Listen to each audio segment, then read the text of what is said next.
What is good, YouTube? Quinn Wade, basketball analysis, coming to y'all with a quick video. We're going to talk about the Defensive Player of the Year, an award that has been quietly discussed as Rudy Gobert has been the favorite to win it again because he has already won it 2 times. He couldn't win it 4 times in a row because I did believe that he was a better defender than Giannis, and I did believe that he was the best defensive player last year too.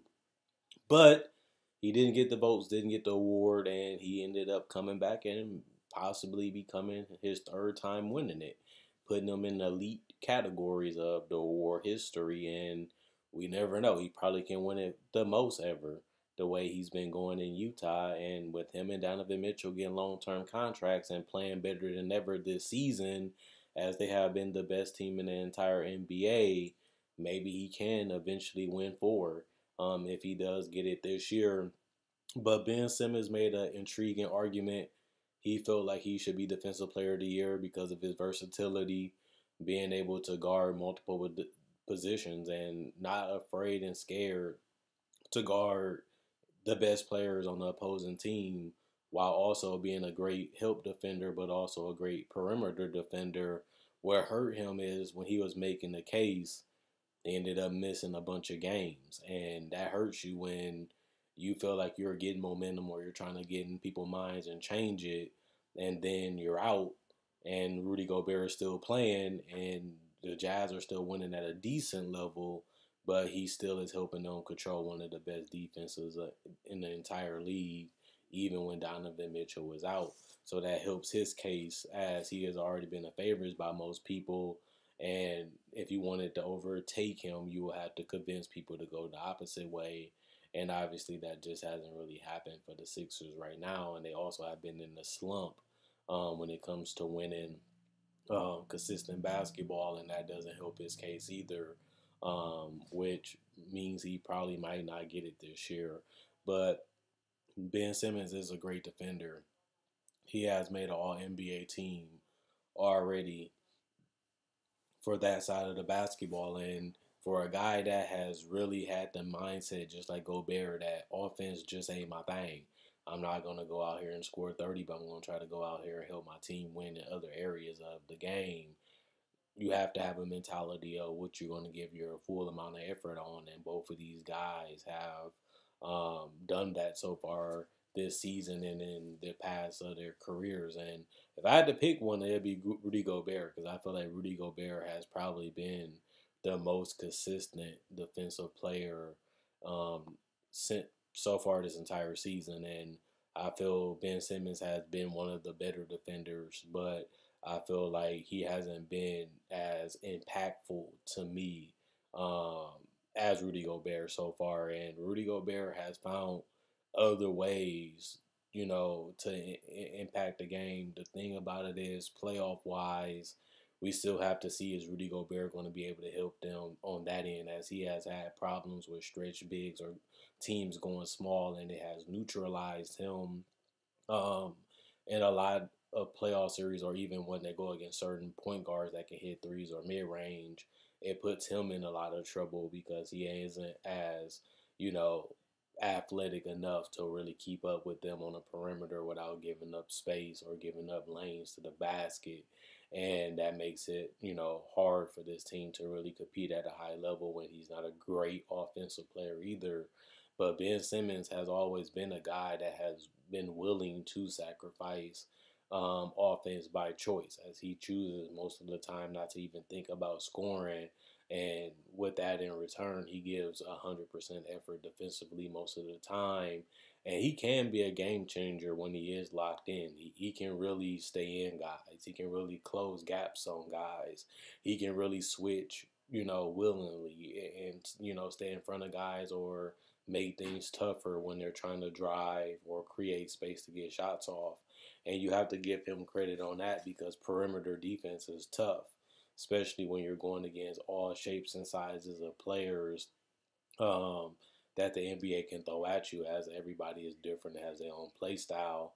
And that's why Ben Simmons is in the argument for Defensive Player of the Year, because he is willing to do stuff that most guys don't even think about. A lot of guys don't want to play defense. They don't want to compete, or they give a half-hearted attempt just to satisfy people or just to keep people, on their heels. While Ben Simmons and Joel Embiid, for example, both really want to be great defenders and they really want to, put effort on that end at a high level. And I think that is crazy that you have two of these guys, especially with their size and their, versatility on the same team. Like you don't really see bigs being able to do what they do at the level that they do it, and that's why we always give them credit as great defensive players because most people don't even think about doing it on that end or don't even take pride